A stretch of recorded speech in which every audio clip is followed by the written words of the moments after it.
Wagwan me people, quick thing before we kick off. The views where you hear upon the Father to Father podcast, them strictly for why, the hosts, guests and contributors. Them now represent Catholic Notebook, Spirit Stream Studios, the Diocese, University, or any affiliated groups. You see me? And remember, this podcast are strictly for adult ears, so listen up with discretion. You know those people that they ask you on the airplane, like, will you sit in this extra row in the case of an emergency? Are you willing to be a hero to save all these lives? And they look at you dead in the face and go, yes. Like, that's her. Yes. That's her. I look at them sheepishly like, listen, I got one job. It's priesthood. I'm not going to be evacuating. I'm going to be anointing them. We're going to pray. We're going to pray to Jesus together as we drop out of the sky. Welcome to the show, everybody. That's the intro. Welcome to Father, where life and faith meet. A place for the soul, where wisdom speaks. Hope in the message, strength in the beat. Welcome to Father, where life and faith meet. What's going on, man? Ooh, not much. How stretching out in the middle of the stretch. I bet you are. Yeah, man. No, I got to say this. I have had the longest week this week. How? Really? Yes. I finally understand how you feel when you're pulling, like, 3 consecutive all-nighters. Like, I'm used to insomnia, so, like, it doesn't faze me anymore. So, like, when I don't sleep, I don't sleep. However, dog... Well, you don't want to do 80 hours? Dog? No, it's not just the 80 hours. It's 80 hours, and then you have, like, random people coming up to you, and then they ask you questions that make no sense. Or they'll say statements that make absolutely no sense. And then you sit there and you go, I could address this, or I could just let it rock and just give you some grace and then let it go. But then they double down later, and you're like, You see, now I got to address it. That's good prudence. I can't do that, dog. I just can't. It takes practice, and it's also a grace. I'll say that. It is.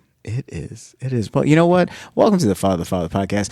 This is your sanity safe space. Mm-hmm. You know what? For the weeks that get kind of wild, for the weeks that get kind of crazy, welcome to the best listening 20, 30, 40, 50, 60 minutes you have in between things, and you pop us in your ears, and we just go, what's going on? My name is Dr. Giovanni, and with me, like always, is my right hand, my main man, Father Greg Lambert. Hey. I think I'm calling this like your sanity safe space. You know what I'm saying? No, I feel nice. that. It's nice.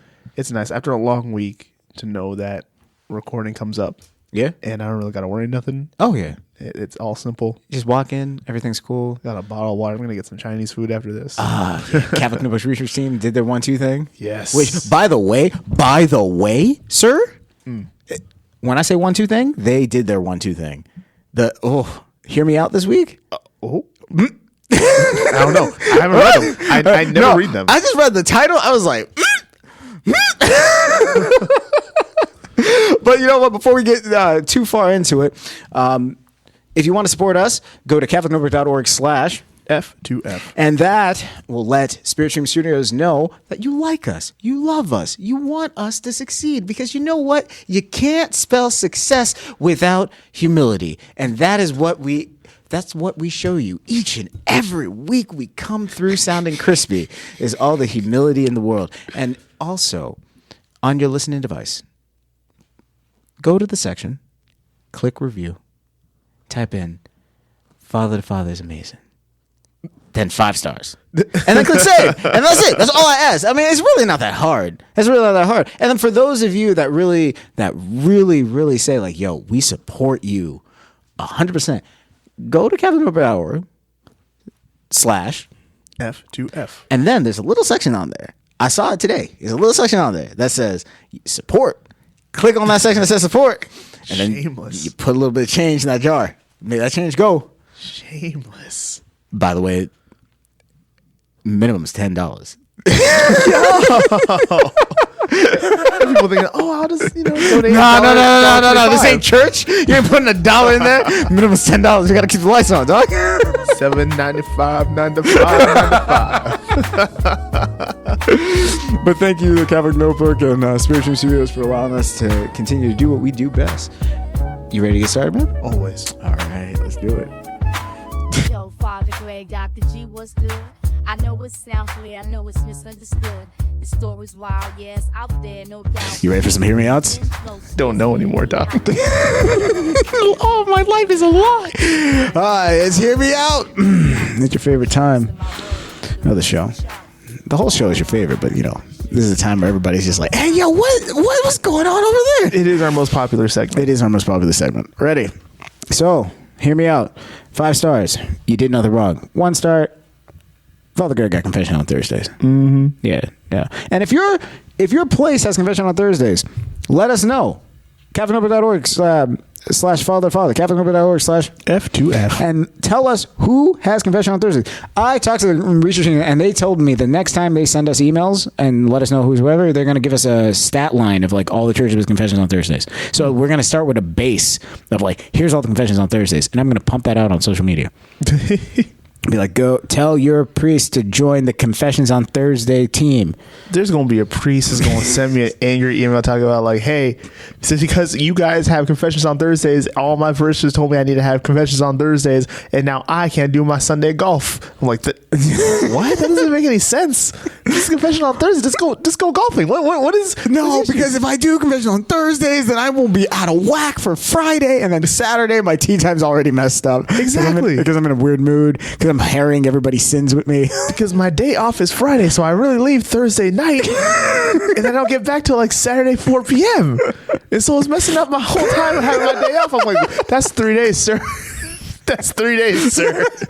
So, but if you factor in the time off and you get your 2 days off, like realistically, I don't even come back till Monday. So like, it is what it is. And I'm in the back as a first year priest talking about, you guys are getting 2 days? I got 8 hours. And that's if I leave. If I leave, I got 8 hours. If you leave, you got 8 hours. If I stay, I got 4. Oh, goodness gracious, man, that's a struggle. It is. But hear me out. Is it really sabotage if it's for the future we're building together? This sounds like espionage or larceny. I'm Ava, 28, in marketing. I'm dating Elijah. We've been together for 2 years. He's sweet, emotionally intelligent, funny, and probably one of the safest men I've ever been with in my life. But he's also the first man I've ever been with that exfoliates with intention. Like a multi-step nighttime ritual. Like he has a layering routine in the morning. He uses different types of products and really takes care of his sin. At first I thought it was cute. Then I thought it was impressive. And then I thought, who the hell is he trying to look good for? What? Because it can't just be for him. Nobody wears retinol that religiously for themselves. Also, yeah, I may or may not have been getting a little paranoid, but I have reason. He would buy these products that would cost hundreds of dollars after doing reviews. Every time he gets a new product, I start scanning the receipts and Googling the ingredients and checking expiration dates. Why? I don't know. That's a really detail oriented and complex. I don't know. He said he said he would switch from a normal K-Beauty moisture to one recommended by a Reddit thread. But I knew better. The cream that he was going to buy based on the products on there. Dog. I'm sorry.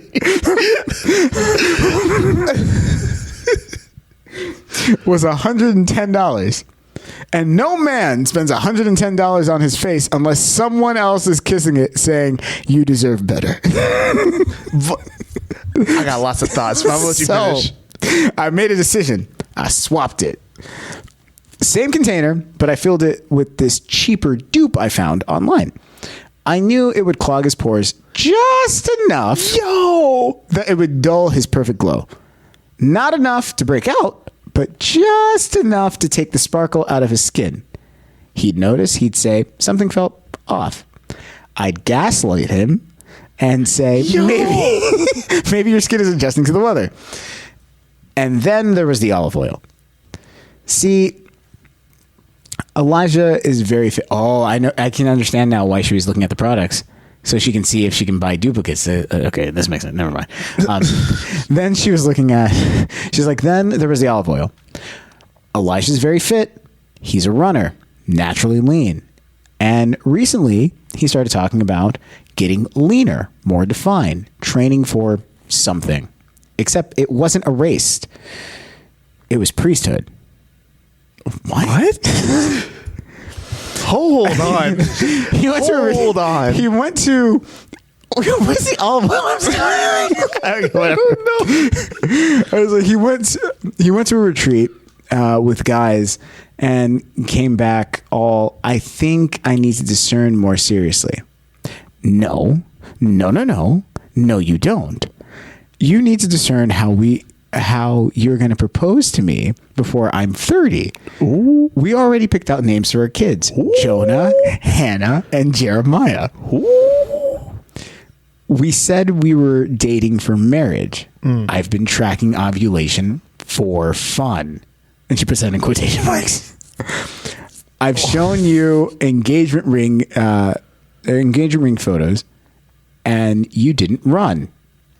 Okay. The olive, so okay, this is where it goes in. So this is where the olive oil comes in. I panicked, okay? I started incorporating extra olive oil into everything I cooked for him. Smoothies, splash of olive oil. Pasta, double drizzle. Coffee, tablespoon of olive oil. It's amazing how many tiny tablespoons of olive oil disappear in mocha.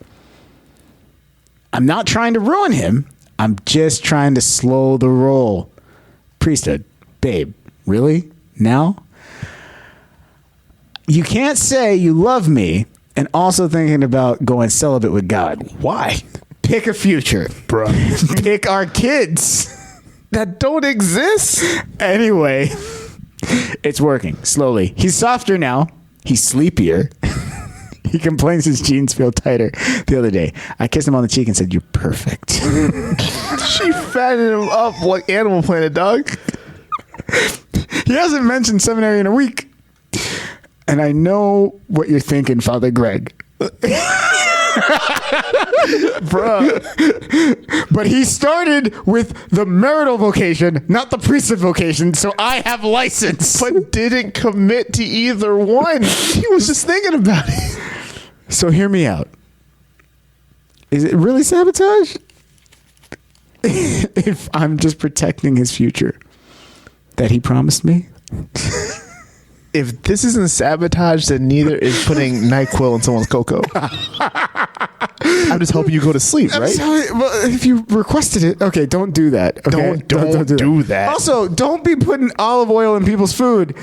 Actually, like, It's delicious, but like, don't. No. What she's describing is like, okay, again, real complete. I'm not going to go that far because I want to give you runway.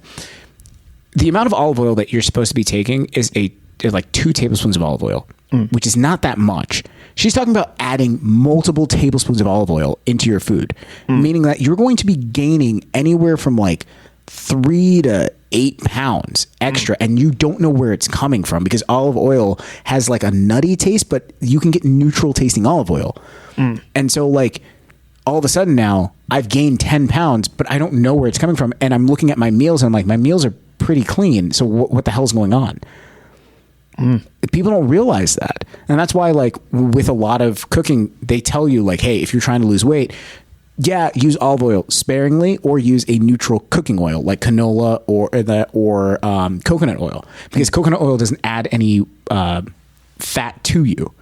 So it's like, you're fine. Or avocado oil is another good one that you use, because none of those oils are going to add fat to you. But olive oil will put some, like, fat on you. Eat enough of that, and you're not walking around, and you're not running like crazy, you're going to be big. Anyways, you need a recap? Yeah. All right. So basically, Ava is dating Elijah. She's been dating him for 2.5 years.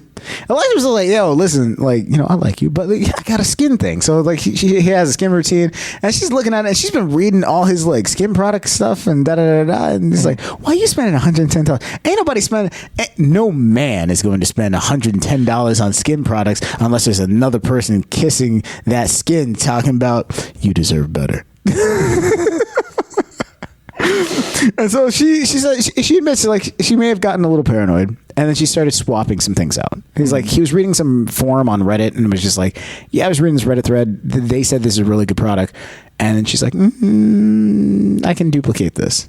I've been reading your receipts long enough. I can dupe this. I can dupe this. Wild. That is wild. So she duped it, but she used a product that's just weak enough that it's like, yeah, it's doing what it needs to do, but it's not making you too pretty. And then she started adding olive oil to his food to reduce the likelihood that he looks good too. But as he also was talking about seminary, she's like, nah, you promised me that we were doing the vocation together. Now listen, there was a contract spoken and no contract was broken. So unless I'm wrong here, and she at the end, she's like, Father Greg, listen, don't come at me. Because she's like, yo, we agreed to this, and now he's talking about something else. Like, that's not what it is. We already got names picked out for our kids. Jonah, Hannah, Jeremiah. He needs to pick our kids. They don't exist. So she's been adding olive oil to his food, and he's been getting he's been adding some weight, and he's been more sluggish, and he hasn't been thinking about priesthood. Oh my gosh. And she's been tracking her fertility for fun.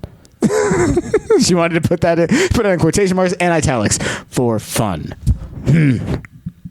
So, hear me out. Is it, like, she's like, I clearly, I know I'm sabotaging him. Yes. But we had a future together. Is it that bad? We'll see how. Hey, I'll give you runway. Go ahead. Okay, I got a lot. Go ahead. I got a lot. Let's just start here. Let's start with some easy stuff. If Elijah was out here taking care of his skin before he met you, that means that he wanted to. And so if he wants to take care of his skin when he's with you, he will. Facts. So it doesn't have to be about cheating. Also, I'm not sure what the connection is that he went on a retreat and said, I need to go to seminary, and decided to drop more weight and get more lean. I don't know what that's about. I don't know. And then she started talking about olive oil, and I got scared. No. I got real scared, dog. I was like, what are we about to read on this podcast? Like, I was about to walk out of the room. Like, I got real quiet, dude. No, I know. Like, what are you getting quiet for? Because she mentioned it and then she didn't say it again. I'm like, why she mention the olive oil? Exactly. I need to be glistening. I need to be lean. I need to have perfect skin to go to seminary. I think you got some other questions you need to figure out, my guy. No.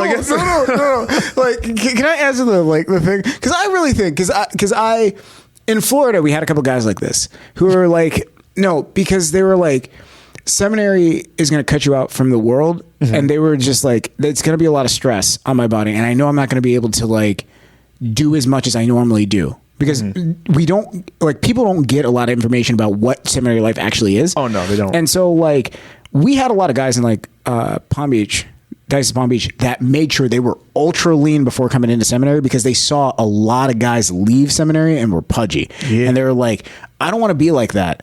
And I don't know what life is going to be like. So let me just get, like, really, really, really, really lean, and then try to work my way in. And even if I gain like 15 to 20 pounds, I'm going to be back to where I was before, rather than be like this weird looking guy. And so, like, I can understand him doing that. But I see where your head was at too, because I'm like, what we doing with the olive? Because she mentioned it, and she never mentioned it again. I was like, what's going on? What is going on? Anyways, I'm sorry. Go ahead. But like, the first part is, yo, let the guy be. Let him take care of his skin. Let him take care of his skin. If it makes him feel good, if it makes him feel clean, if it makes him feel really good about himself, then let him take care of his skin. When he gets to seminary, that's probably going to have to be altered a little bit, because that's a lot of money to be spending on products. If he's white, no, it doesn't. I mean, listen, I don't know. I'm gonna put that in the ethos. I've never seen a white guy that had like an extensive routine for something that was told don't do that. But I've seen a lot of people who weren't white who didn't have an extensive routine, but just had a routine. Period. Yeah, like going to the gym to keep yourself healthy. Right, and who was told like, "Hey, Who are you trying to impress? who are you trying to impress with that?" I'm like, there's 2 nuns here. Like, sir, leave me alone. Meanwhile, homeboy just went to the gym for 6 hours and nobody said anything. Mm-hmm. And he came back and he wasn't sweating. So what? Are we not going to mention this? I got questions. He's like, yo, I showered at the gym. What? If you're going to be a priest, first rule is you never shower at the gym. Right? You never shower Why at are the we gym. showering at the gym? No, I got a whole house. The last thing I need is one of my parishioners talking about like, yeah, did you see that game last night? Put his whole leg on the bench while I'm sitting down. Like, excuse me. It's like, nah. But like, yeah, and it's not to say that the seminary is racist, but it is to say that there is so few minorities in seminary that they don't know how to treat they them. don't know how to respond. And this has been an issue for as long as I've ever seen. Virginia just ordained their first black priest. Just Yes, to they give did. you an idea. Father Greg Lambert's the first black priest of Iowa. There's a dude that just became the first black priest of Virginia. Like, there are states that you would think, oh yeah, no, they got black. No, they don't. No, they don't. Not once. Never in their history. 187 years before they saw a black person in Iowa became a priest. Augustus Tolton till 1990. 2008. 300 black priests. Whew. So it's like, And it's a true fact. Google it. Google who's the first black priest in Iowa. yeah, Google first black priest in Iowa. Right now on your phone. One person gonna pop up. His name is Father Gregory Lazarus Lambert. Oh my God. Anyways, go ahead. But all I'm saying is also the fact that I can't say you're drugging your boyfriend because you're not drugging your boyfriend, but the fact that you're sabotaging his lifestyle. Like, the dude is just trying to take care of himself. That's it. He's not cheating on you that we know of. And he's also thinking about other things. This comes across, though I know that you have your dreams and your desires. Those aren't bad things. But this comes across as incredibly self-centered and delusional.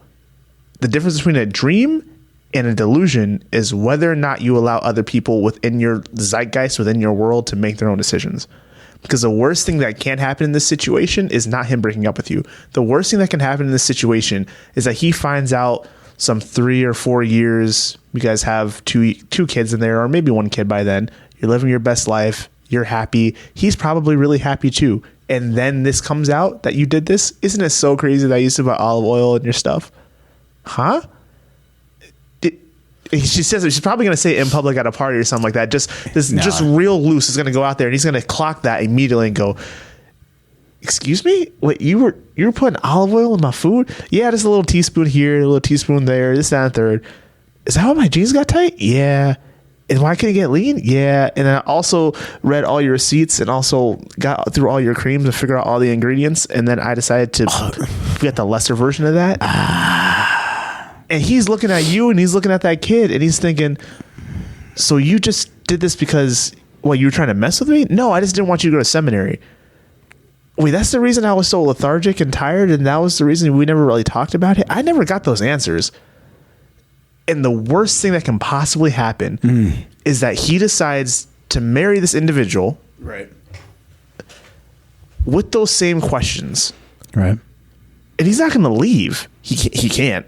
Like, Right. even if he does leave, he can't go into the priesthood. That's not how that works. Like, he can't just Right. run from one responsibility and one vocation to go to the next. Right. You can't do that. Right.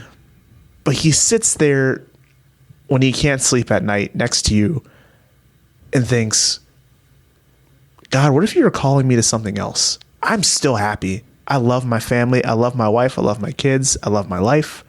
I wouldn't want to change it.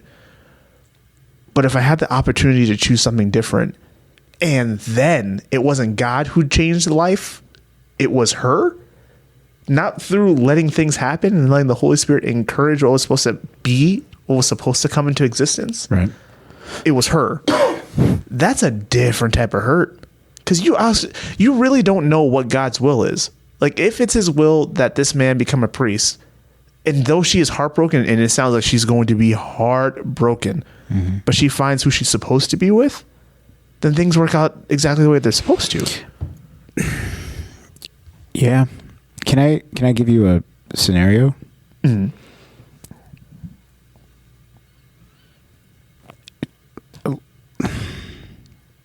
Let's just say like there's nothing around them. There's no big city, there's no whatever. They just, it's really hard to come across by somebody, and you do find somebody and you're like, yeah, I like him. And so eventually like, yeah, we went to high school together. Yeah, we went to elementary school together. We've known each other for a while. And yeah, he's thinking about priesthood. Mm-hmm. And you go, no. And he decides, I'm not going to priesthood. Whatever. Gets married to her. Right? Does the same thing. And she does the same thing. Like later on, does the same thing.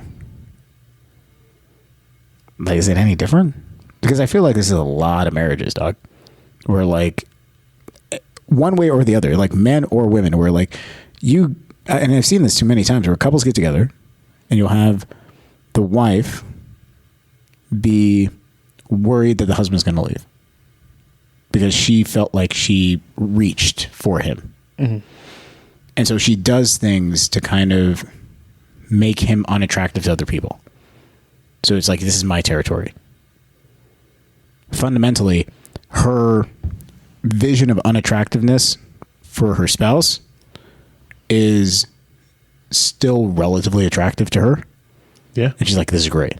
And you see this too for guys, where they do the same thing for women, where they either purposely try to get them pregnant or like discourage certain things. Like, you don't need to work out. You don't need to work out. You don't need to do this. You don't need to do that. Like, and really try to like minimize a certain level of self-growth. And that works on both sides. It's not one or the other. And it's like, I've seen this enough to just be a little desensitized to it. And that's why, to me, it's just hilarious that it's happening before the marriage. Because typically it happens after the marriage. Oof. And this is where couples, because that's how couples make it to me, is because they got together and then these things start happening. Mm-hmm. And now the guy's sitting there going, or the girl's sitting there going, you're not who I thought you were. Mm-hmm. But it's not like there is this massive disclosure thing where it's like, oh yeah, isn't this a while we did? Like, it's not even like that. It's more like she goes to put olive oil in the food again, and he watches her. She thinks he's gone. He doubles back, doesn't say anything, watches her, takes a note. Mental note of it. Doesn't drink it. Dumps the mocha. Or takes one sip and then goes and spits it out in the bathroom and then doesn't drink mocha at home ever again. And this is where like behaviors start to be different. And this is where people start to like drift away from each other. And it's a lot of back and forth because people get weirded out. It's like, yeah, I reached for this person. Like I feel like I'm not worthy to have this person type of thing. And I think that's where she's at. And that's why for me, I'm going to give her like a 2. Because I think she's in a spot where mentally it could get worse. Absolutely. And she could be at a 1. But she recognizes that she's paranoid. She recognizes that it's manipulation. Mm-hmm. She recognizes that. And it's not the manipulation part, because everybody manipulates everybody. That's not what I'm harping on. Yeah. What I'm harping on is more so the deliberate destruction of another person. Yeah. Like, because you are actively destroying the life of another person, not because you are sitting there going like, oh, well, I can see things that you can't see. Like, no. Mm-hmm. You're not God. You're just scared. And that's okay. Like, it's okay to be afraid, because we're all afraid of losing someone that we feel is incredibly important to us. And so, like, in this situation, like, he's incredibly important to you, and you freaked out that you could be losing him. Mm-hmm. And I can't imagine what that feels like, because I'm not you, but I can understand that fear of someone I have spent my last 2 years investing in walking away, and I have nothing to show for it. And that is hard. And so because of that, I give you a 2. I agree. I'm going to go with a 2 as well, because there's more than enough knowledge on what's happening here. But I know that you want something besides what you're doing. Yeah. You just do. Yeah. All right. What do you think? Did we get it right? Did we get it wrong? Let us know. CapitolNumber.org/father. That's CapitolNumber.org/F2F. Drop us a line. Let us know.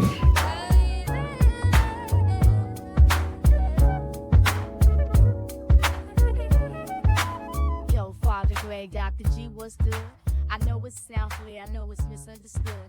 The story's wild, yes, out there, no doubt, but just lean in close, just hear me out. Hear me out. Hear me out.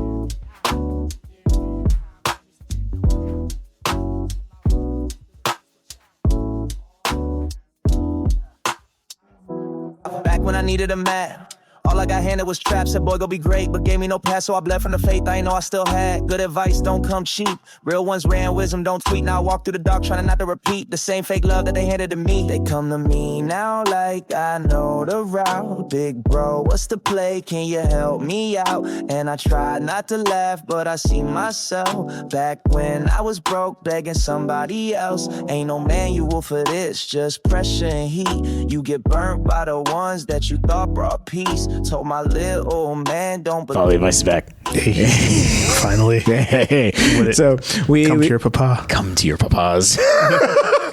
So we got this question. All right, it comes straight to us. And also, I'm not gonna. We'll get through as many as we can get through. I'm not going to say like, dear Father Greg and Dr. Gio. Like it's assumed. Okay, just assume it. Okay. And if you'd like to send us a email for fatherly advice, go to catholicnumber.org/fatherly. That's catholicnumber.org/F2F. And then scroll down, click on fatherly advice, type it in, send it, and we'll get it. We get thousands of emails a day. We will get to them eventually. They get curated. Also, don't be...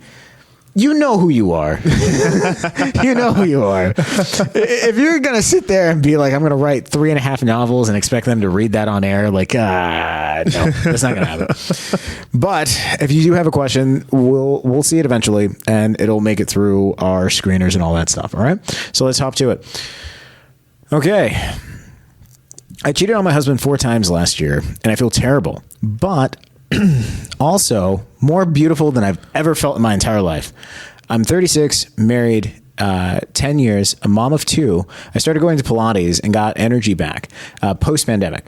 And things spiraled. I started hooking up with my instructor, then my chiropractor, then my barista. Okay, I'm sorry. I followed... it says, and once a barista I followed home from a booking event, a book event.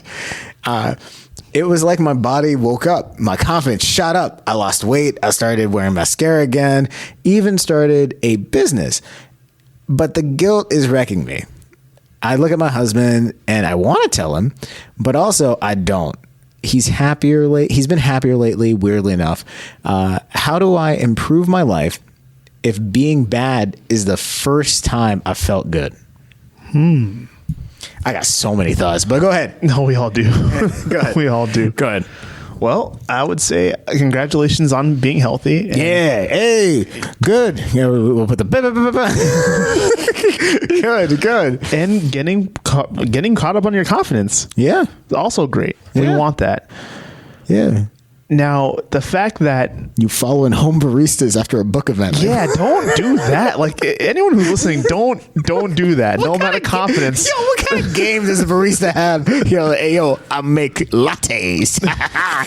She's like, I'll follow you home. Like, what? Things that only the opposite sex can say. Because the barista can't follow this woman home from Pilates class and be like, hey, I can't say that on air. But oh my goodness. Go ahead. But all I'm saying is having confidence does not mean that we need to go ahead and step out of the sacrament of marriage. And listen, I'm not trying to poo-poo on you. This is not Father Greg saying shame on you because you're doing this. Like, you know exactly what's going on and what's wrong and what's right. That's the reason you're kind of writing in. So let's just go ahead and just call a spade in this one particular situation. Right. Your confidence and stepping out on your husband are not necessarily connected in that way. And this is what I mean. I mean, a truly confident person, not just in their body, but in their mind and in their soul, does not need to go outside of what is stable in order to prove or to be celebrated in that way. It means that the confidence that you've gained in your body, congratulations. That's really good. I'm not poo-pooing on that at all. I want you to have confidence in your body. I want you to have confidence and have ambition and have drive and have goals. Those are all great things that help us become cultivated individuals. That being said, if we step out and look for someone either to celebrate us or to feel beautiful in someone else's eyes, that doesn't make us more beautiful. It just makes us feel that way. That's not confidence. And so there's something else going on here, whether it is I haven't felt this way in a very long time, or maybe I have never felt this way, or maybe I have been so worried about taking care of my family, taking care of my kids, taking care of my husband, trying to do all these things, comparing myself to other people and never feeling like I measured up. And now there's other people who want me, who feel like they make me feel like I'm desired. Right. That's not confidence that you're receiving from them. That's affirmation, and they're not the same things. So the question is going to be, where is it that where is it that we're receiving our affirmation from? Okay. Yeah, no, I feel you. I feel you on that. I want to say that you feel guilt and not shame, which is great. Like, guilt says that my behavior that I'm engaging in is bad. Correct. Shame says I am bad. So the fact that you sit there and you go like, yeah, I feel guilty about this, you're intrinsically telling yourself like, this doesn't seem right for me. And so you've identified, okay, well, this is a problem. And you want to figure out why it's a problem. And realistically, what it sounds like to me is a person who has been starving for a long period of time. And I can't be mad at you for it. It's the same thing where you tell your child, hey, don't eat that ice cream. Don't eat that ice cream. Don't eat that ice cream. And then you finally let them eat the ice cream. And then you're surprised that half the gallon of ice cream is gone. It's like no moderation is going to happen at that point.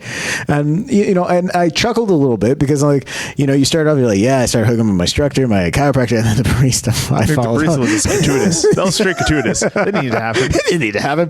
But I mean, like, yo, what did the barista say? Like, I was going to say, like, yeah, like, legit, like, what happened between you and the barista? You're in the book club. It was a book meeting. This is a book event. Because he wasn't at the book event. I don't think he was. I think he was working. He was working at the barista at the event. And you said, I could do that. And the barista was like, extra cream? and she's like, yes. And the tip. Like, hey, that's what she said. She said. And then she put the tip in the jar. That's it. Hey. Oh, so many emails. But you know what? Here's the thing. I will say this. You are recognizing yourself for the first time. And I think that's the issue here. And I think a lot of women and a lot of men kind of get into these traps when they get married is, hey, I'm going to live for the other person. It's like, pause. You can't. You got to live for you, and you got to make your own decisions. And then the person that you're married to is going to live for them, and they're going to make their own decisions. And if you're going to will the good of the other person, it means that you have to take care of yourself first because you cannot give what you do not have. Amen. And so at the end of the day, what's happening here is for the first time, you looked at yourself and said, I need to take care of me. I need to really start putting myself in a position where I am healthy. I am at peace. I am feeling good about who I am and where I am in my life. And then from a chemical standpoint, your brain said, here's a whole bunch of dopamine. Yep. And now you're like, hey, and you start noticing things about yourself that you didn't notice before. It's not like these things didn't exist. It's just you're noticing them now. And when you carry yourself a different way, people react to you differently. That's true. And so you're getting more attention than you did before, not because, okay, the weight and all that stuff, yeah, that's happening. I'm not going to discount that. But the way you carry yourself is a lot. Listen, for a portion of my life, I was overweight. I was like almost 300 pounds. I tell you that my wake up call was when Father Greg came to visit. Father Greg came to visit. It was back in 2017. I will never forget this. My child was 1 year old. I came to see him. I was so happy. I hadn't seen him in a while. And I was like, bro. And then he's like, damn. I mean, I love you. Hey, how's going on? I'm like, what happened? He's like, dog, wow, things have changed for you. And that's when I woke up. I was like, okay, maybe I'm not living life the right way. And what ended up happening? You stopped shopping for pants that say Husky on the side. Look at you. That's true. I went from a size 49. was 49.50. Now I'm 36, 34, 36, 35, 36. So that's our advice to you. Listen, our advice to you is slow down. At least, slow down. Look at what you're doing. Embrace this new aspect of you, but recognize that, you do have a moral compass, and your moral compass is telling you, hey, what you're doing right now is not that great, because you're feeling that guilt, which says something has to change. So evaluate what needs to change. Do you need to pour some of that energy back into your husband? And you said your husband's happier now, which would suggest to me that you're chasing your husband just as much. So maybe whatever you're getting from these other sources, ask your husband to give you that, and then see where it goes. Yeah. Any last words? Well, we talked about shame and guilt. I loved what you said there, that guilt says that it's self-reflective. Yeah. Understand that shame is not from God. Yeah. God doesn't shame us. Yeah. Because God doesn't tell you, like, oh, you are bad. Yeah, you're a horrible person. He's never going to say that. Yeah, like, he doesn't say that. So, all right, cool. That's it. That's Follow the Advice. Never ask for advice and they laugh at you or worse. They give it with strings attached. I learned some people don't help to help. They help to hold you. So be careful who speaks over your soul, 'cause not every God told me came from God. Not every I got you means you're safe. Some just wanna wear your story like a chain. Good advice is a treasure map buried in pain. Real truth ain't loud, it don't chase fame. Now I write what I needed, tattooed in flame for the next lost soul walking out of that rain.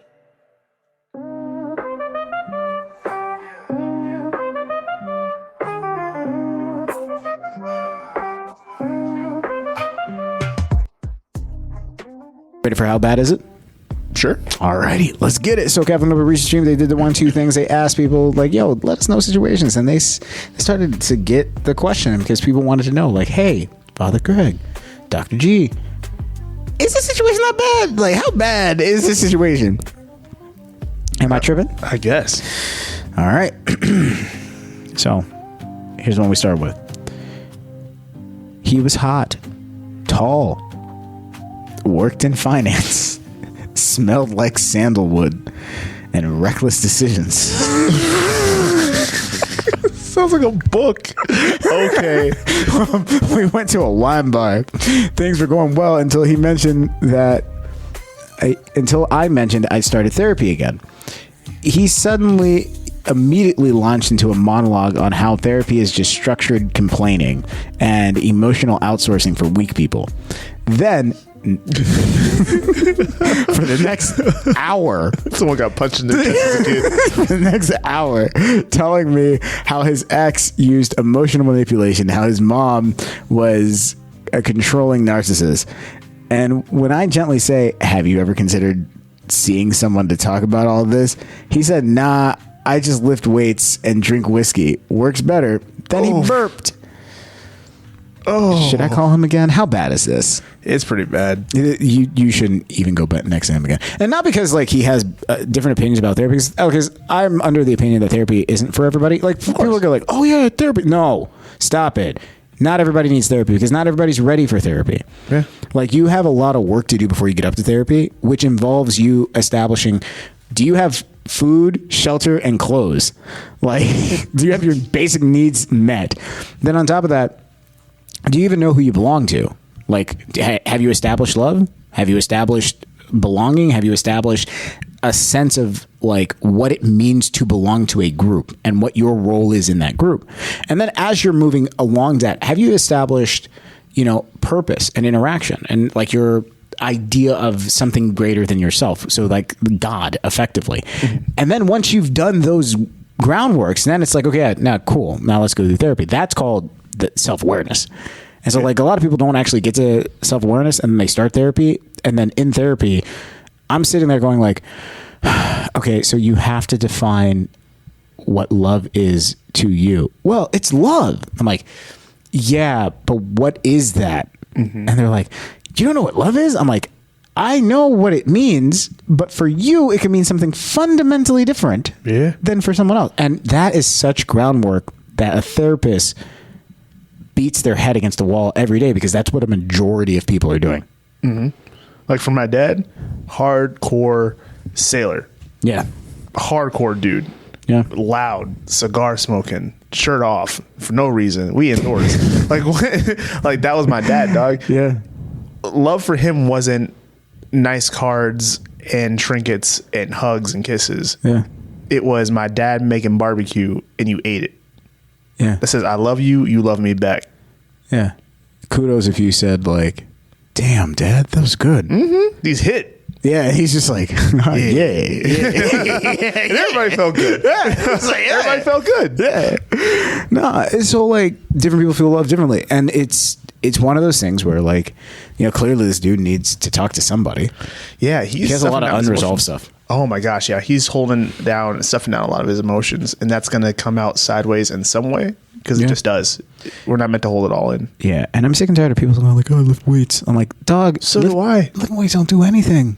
I mean, it helps with stress, and it helps you have a challenge in front of you that you can conquer and measurably, you can go ahead and conquer in a measured way. Yeah. Like in increments. And you can prove to yourself, like, hey, I conquered this challenge. Right. Look at these numbers. And it's good. It's good when you're coupling it with something. So like if you're working towards an end, like, hey, I want to make sure my body stays this or it stays that, that makes sense. But if you're just lifting weights to avoid dealing with something, you're just going to have to deal with it eventually. Exactly. So like And now your body's going to hurt while you're crying. So right. what do you It's like, it hurts. It's like your heart. No, my legs. I did legs today.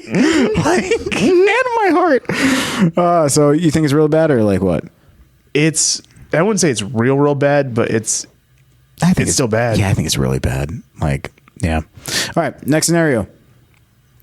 This person says, my cousin Jade, childhood bestie, Mario Kart rival since I was 10. We were at her, it was my birthday, 28th birthday. We were at her apartment. Big screen, snacks everywhere, playing Mario Kart. Final lap. Rainbow Road. Ooh, I'm right there. And then I hear it because I got new surround sound speakers. You heard the betrayal in HD. The blue shell. It hits. I scream. She says, relax. It's just a game. I threw the controller and broke the TV. Yo. And I said, nah, this is principle. Wow. It's my birthday. Happy birthday. Catch this second lap. It is what it is. So, how bad is it? It's not bad at all. It's actually on her. Like, you're a sore loser. Also, it's the blue shell. Whoever is farthest back, dog. Whoever is farthest back in this, and for those of you who love Mario Kart, you know exactly what I'm talking about. You shoot that blue shell knowing that you're not going to be in first place. You shoot that because you want to see the world burn. That's what that is. Whoever's in first about to catch this blue shell, and if there's 12 other people in that lane, everyone's playing, that blue shell passes by like the angel of death going over the blood posts of people's doors. Oh, you get so excited, like, oh, I missed it. And then someone gets their tail whacked, and you're like, ha ha ha, and you zoom past them. That's a great feeling for everybody. It happens. Listen, The fact that she had like surround sound speakers and she heard, she's like, no. She knew it was coming. She's like, I can't. There's only two of us. She's too far back.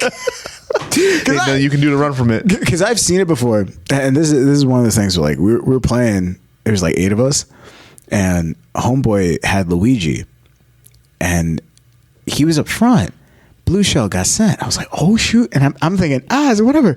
All of a sudden I see him slow down. And I'm like, why are you slowing down? And I get it first. I'm like, what is this? Blue shell. I'm like, And I didn't even, like, it didn't even clock because I thought the blue shell had already like happened. I didn't even clock. He was clocking everything. He was like, no, I got to slow down. Let me tell you, blue shell is the introduction to becoming a man. Like if you can't take a blue shell, you can't take the next step of like growth development. Yeah, that's true. It's required. And it's on Rainbow Road. Yes. And Rainbow Road. Rainbow Road put hair on your chest. It really does. Especially if you slide off too early.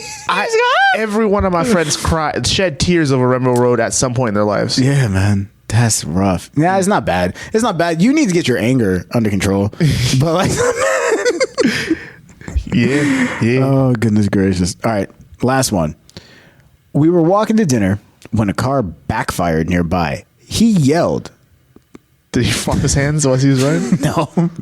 It was a high-pitched scream. Full-on sprinted across the road. Yes, flailing his arms like an There anime it is. character. There it is. When I finally caught him breathless, he said, "Damn PTSD from middle school dodgeball is real." Never mind. I was gonna defend him. I was really gonna defend him. My body went cold. I'm ex-military. Oh. How bad is this? Thank you for your service. Thank you for your service. Just Thank you for your service. Like you already know it's bad. He needs to push till you're tired. yeah. Man. How you gonna say that? And your girl's ex-military, dog.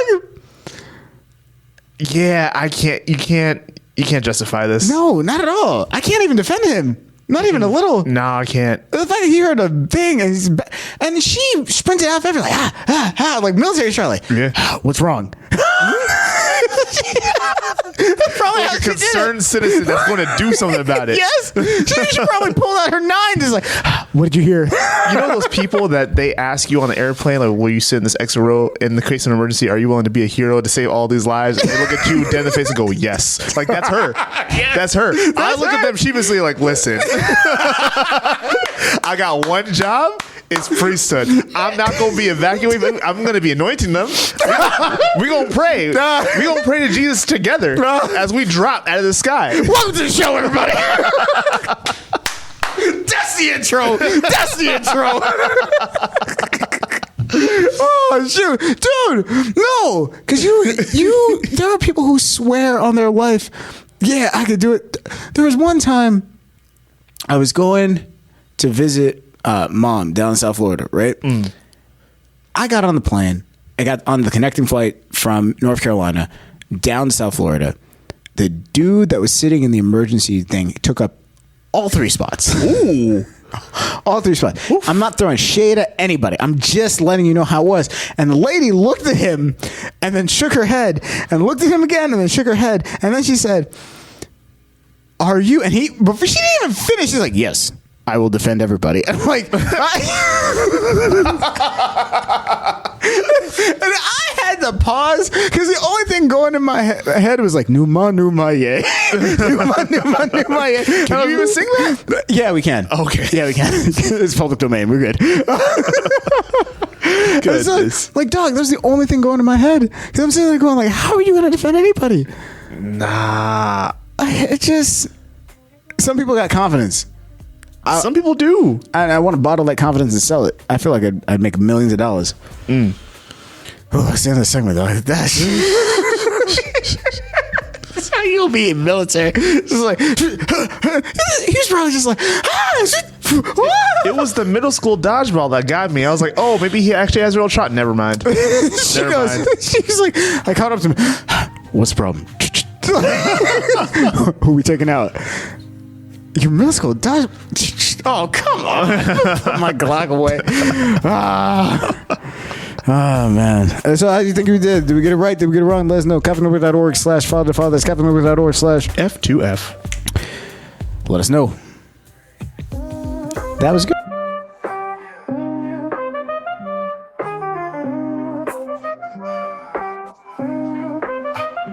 Yeah. Well, for all of us at Catholic Notebook and Spirit Stream Studios, we love you. You're very special. Go forth and bear good fruit. We out. Will life unfade me?